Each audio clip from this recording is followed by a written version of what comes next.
हमने इसीलिए तो आज प्रेस कॉन्फ्रेंस रखा है। मैंने पर्सनली अपने लिए आज तक कभी प्रेस कॉन रखा नहीं है। ये सेकंड प्रेस कॉन रखा है मैंने इन बच्चों के लिए ही। बाय द वे ये चेरी है, ये विजय नहीं है। ओके ये भी हमारी अडॉप्टेड बेटी है। आज एग्जैक्टली 1 साल हो रहा है। 28 दिसंबर 2024 को हाँ विजय VJ का रेप हुआ था नायगांव ईस्ट में।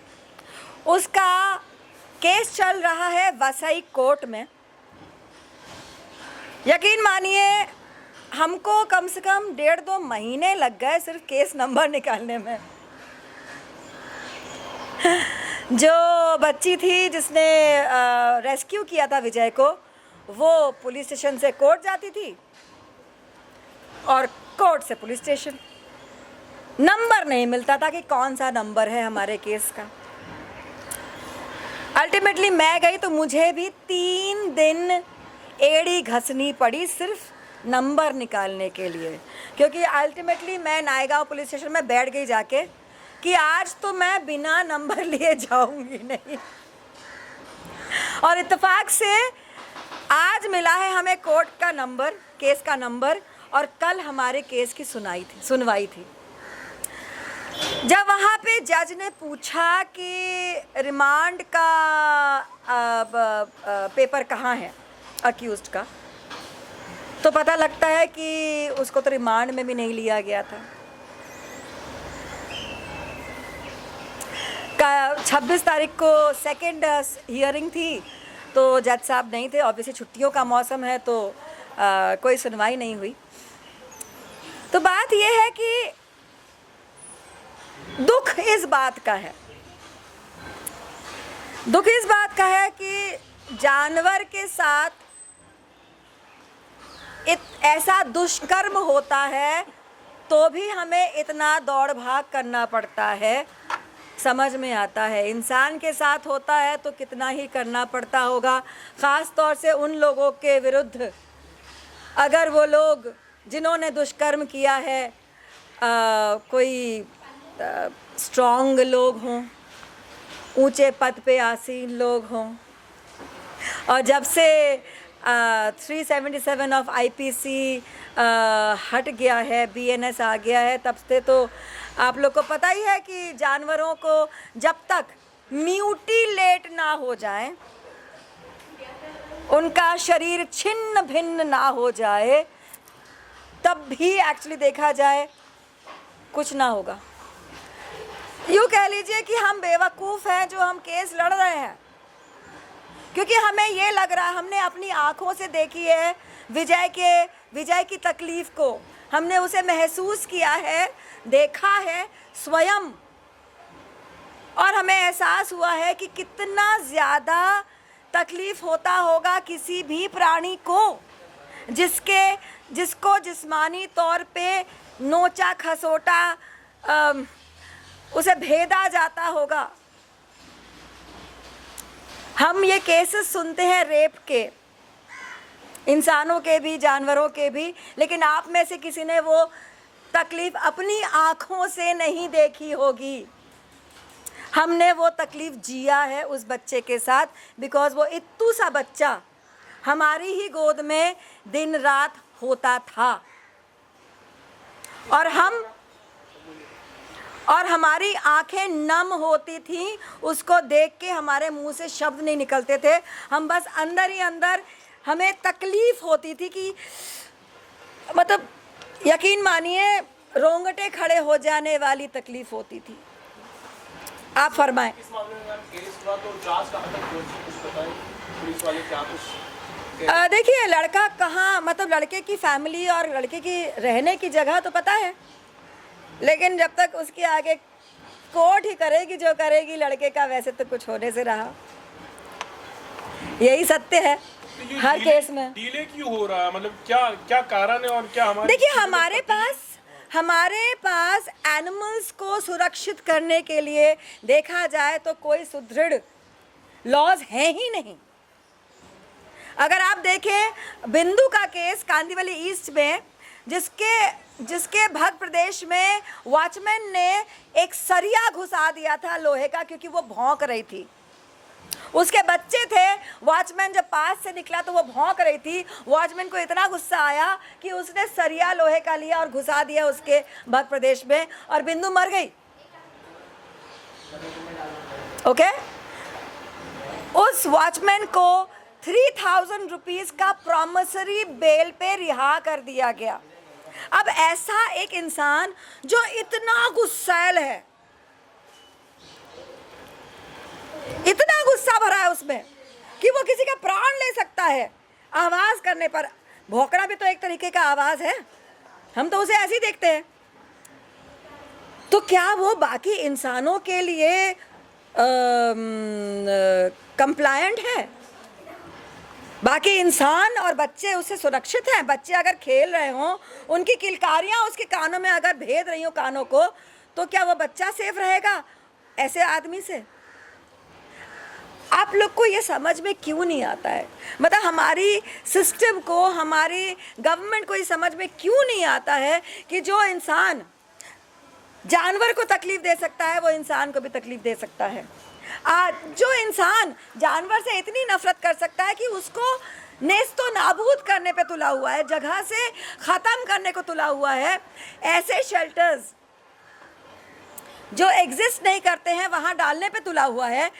आप ये देखिए कि हमारे देश में इंसान को प्रॉपर मेडिकल केयर नहीं मिलता, 2 वक्त का खाना नहीं मिलता। कितने ही लोग अपने अपने गांव से निकल के आते हैं बड़े बड़े शहरों में ताकि यहाँ पे कमाएं। एक एक आदमी 10-10 लोगों के साथ कमरे में रहता है, सुबह से शाम तक मजदूरी करता है, घर पैसे भेजता है ताकि घर वाले खाना खा सके ठीक से। ऐसे देश में इन जानवरों के लिए शेल्टर्स बनेंगे और इन जानवरों को सुरक्षित रखा जाएगा। आई एम सॉरी, मैं 1 महीने से बीमार चल रही हूँ, सो मैं कैसे बिलीव कर लूँ? एब्सोल्युटली, एंड एट फर्स्ट हम लोगों को ये भी अंडरस्टैंड करना चाहिए कि जो इस टाइप के क्राइम्स होते हैं अगेंस्ट एनिमल्स, वो सोसाइटी के लिए सिंबॉलिक नहीं है, वो सोसाइटी का डायग्नोसिस है that we as a society हम अपना मॉरल थ्रेड तोड़ रहे हैं, हम अपने बच्चों को क्या सिखा रहे हैं। So the things that we would love to request is कि जो लॉज हैं वो स्ट्रॉन्गर बने फॉर द एनिमल्स। हम तो करबद्ध रिक्वेस्ट करना चाहते हैं, करबद्ध निवेदन करना चाहते हैं कि हमारे सड़क के जानवरों को जहाँ रहते हैं, जहाँ वो पैदा हुए हैं, उनको वहीं रहने दिया जाए। इनफैक्ट एक जज साहब ने कई साल पहले ये सजेशन दिया था कि हर बिल्डिंग को 2 इंडी डॉग्स अडॉप्ट करने चाहिए। अगर वो ऐसा हो जाता तो ये हालत नहीं होती। वो लोग अपने ही डॉग्स को वैक्सीनेट कराते प्रॉपरली, उन्हें न्यूटर करवा लेते और तादाद अपने आप कम हो जाती और इंसानों के भीतर उन अपने बिल्डिंग के डॉग्स के प्रति प्रेम बढ़ता। And adding to that ma'am, एक और चीज़ जो बहुत ज़रूरी है करना, ABC के जो हमारे विंग्स हैं, जितने भी सेंटर्स हैं, वो अपना काम कर रहे हैं या ना कर रहे हैं, उस पर चेक रखना बहुत ज़रूरी है। लाइक मैम सेड कि अगर वो काम सही तरीके से किया गया होता, सुप्रीम कोर्ट को अपना टाइम नहीं देना पड़ता for a hearing like this. मैं आज तक, एक सेकेंड सर, ABC के बारे में मैं इत्तेफाक से एक ABC सेंटर में गई और मैंने देखा कि वहाँ ऑपरेशन के बाद जो वुंड होता है उस पे बीटाडीन क्रीम लगा के उसको टेप किया जाता है और वो 5 दिन तक खोला नहीं जाता। उस ABC सेंटर में बीटाडीन क्रीम नहीं था, रिक्वेजिशन दी हुई थी, पता नहीं कब से वो आई नहीं थी। ओके, उस ABC जब डॉग्स का ऑपरेशन होता है, ये देखिए, ये प्लीज देखिए, एक ऐसा सा कटिंग की जाती है, ये होता है निशान लगा, ये निशान होता है कि इस बच्चे का ऑपरेशन हो गया है। इस निशान को करने के लिए फोर्सेप से यहाँ पे पकड़ा जाता है टाइट से, फिर एक और फोर्सेप लगाया जाता है, ब्लेड से काटा जाता है छोटा सा पोर्शन, और उस पे पोटेशियम परमैंगनेट के कुछ दाने डाल के कॉटन के ऊपर उस पे लगा दिया जाता है ताकि खून बहना रुक जाए। That is the procedure. Okay, कोई रॉकेट साइंस नहीं है वो। उस एबीसी सेंटर पे पोटेशियम परमैंगनेट नहीं था, वो लोग मोमबत्ती जला के इस जगह को जला रहे थे। ये है हमारे एबीसी सेंटर, मैम हमारे देश में जहाँ पे एनिमल्स को ऑपरेट करने के लिए फीमेल्स को ऑपरेट करते हैं तो गवर्नमेंट शायद 1300-1500 रुपए देती है, मेल्स के लिए 1000 रुपए देती है। तो देखा जाए तो ये बिजनेस सेंटर है, एबीसी सेंटर नहीं है।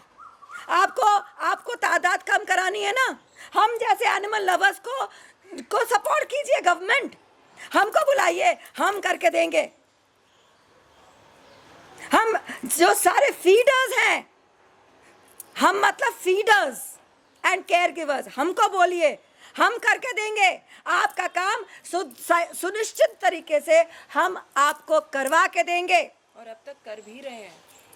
मैम हमारे देश में देखा गया है कि महिलाओं के साथ में रेप होता है तो रेपिस्ट बच जाते हैं, तो आपको लगता है कि एक जानवर के साथ में अगर रेप हुआ है तो इंसाफ मिलेगा?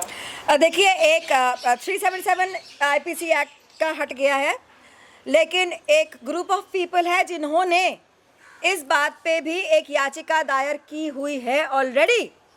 इसीलिए हम इस केस को आगे भी बढ़ के चल रहे हैं कि एक ना एक दिन अगर उस याचिका पे सुनवाई हो जाती है और कुछ भला हो जाता है तो हमारे विजय को भी न्याय मिल जाएगा। Rape is rape, sexual assault is sexual assault, theft is theft.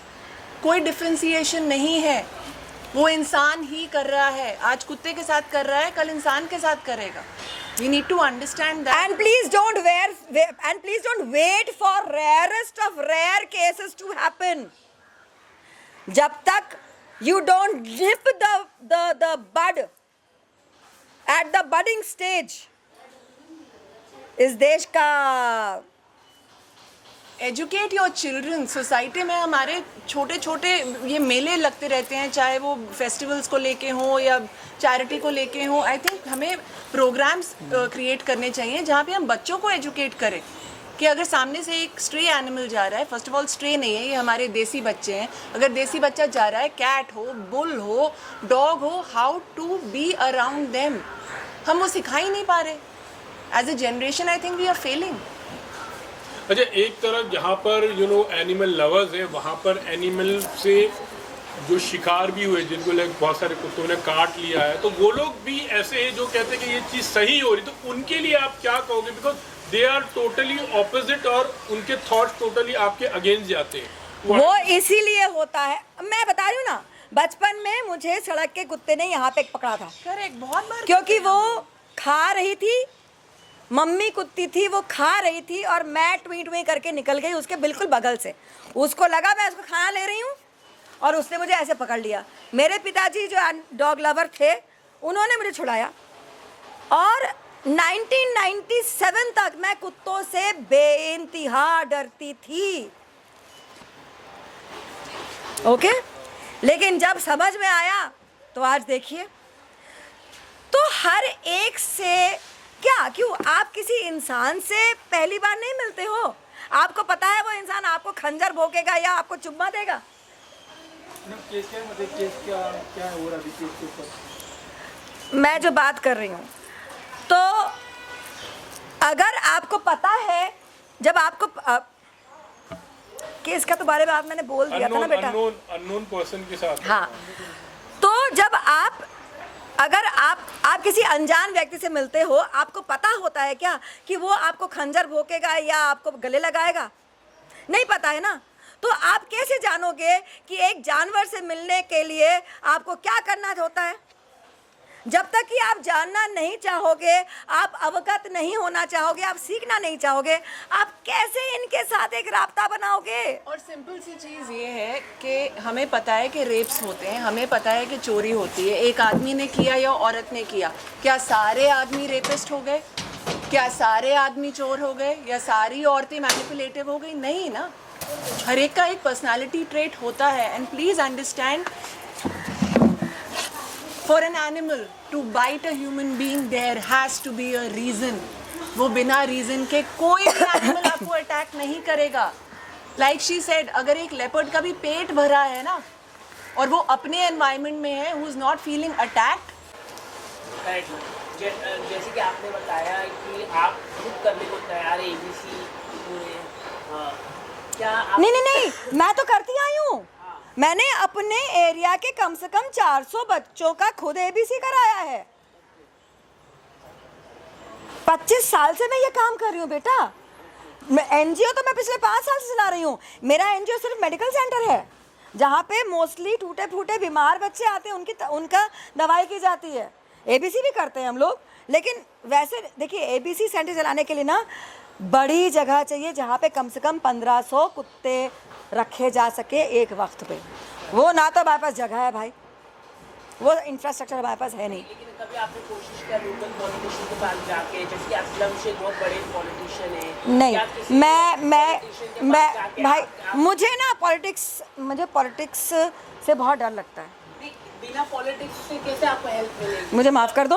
Government से आप आज तक मैं अपनी कमाई से ही काम करती आई हूँ। 25 साल हो गए। जब से एनजीओ चला रही हूँ तब से मैं बोलती हूँ, पोस्ट डालती हूँ कि भैया पैसे नहीं है तो कुछ दोस्त उनकी जो क्षमता होती है उसके हिसाब से मदद कर देते हैं। उसी तरीके से चल रहा है भैया। मैं गवर्नमेंट से, बिकॉज वो गवर्नमेंट से कलम घिसाई और आज अगर अर्जी डाली है 10 साल बाद काम होने की जो प्रोसेस है, क्योंकि भैया मैं तो टेबल के नीचे पैसा नहीं दे सकती, मुझसे ना होने वाला, नहीं मतलब अगर आप बातचीत ना होने वाला। देखिए, अगर इंटेंट होता ना तो आज हम इस सिचुएशन में नहीं होते। Please hear me. नहीं, स्मृति दोस्त है। 1 सेकंड रुक जाए, इस बात पे बोलने दे। स्मृति दोस्त है। स्मृति से आज तक मैंने अपना पर्सनल कोई काम नहीं कराया है और नहीं कराऊंगी। दोस्ती का जो लेवल है उसको मुझे ऐसे नहीं करना है। दोस्त no personal favors do I ask from anybody। गले मिलो भाई, सेम लेवल पे आके ना, ये सब ना बोले हमसे। हाँ, हमारी सेल्फ रिस्पेक्ट हमारी जिंदगी से भी ज्यादा बड़ी है भाई। लेकिन आपने इतना अच्छा काम करके हम कई साल से आप देख रहे हैं डॉक्टर। जिसको आके मदद करनी है वो अपने आप आ जाओ ना। ये जो है ये चेरी है।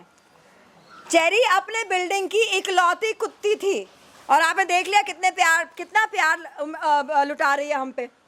मुझसे अभी लेकिन इसको अपनी बिल्डिंग में रहने को नहीं मिल रहा था, मैंने अडॉप्ट कर लिया। अब जो आप कहते हो ना एनिमल लवर्स हो तो सड़क के कुत्तों को अपने घर ले जाओ, बेटा कितनों को लेके जाएंगे? आप आ रहे हो सपोर्ट करने, आ जाओ। अगर आप कह रहे हो अपने घर लेके जाओ तो एक पेट को पालने के लिए कितना खर्चा लगता है आप दे दो। अरे एनजीओज को किसी से कुछ मांगने की जरूरत नहीं पड़ेगी भाई। हमारी जितनी क्षमता है हम वो फुल्ली करते हैं, उससे अधिक करते हैं बेटा। Absolutely.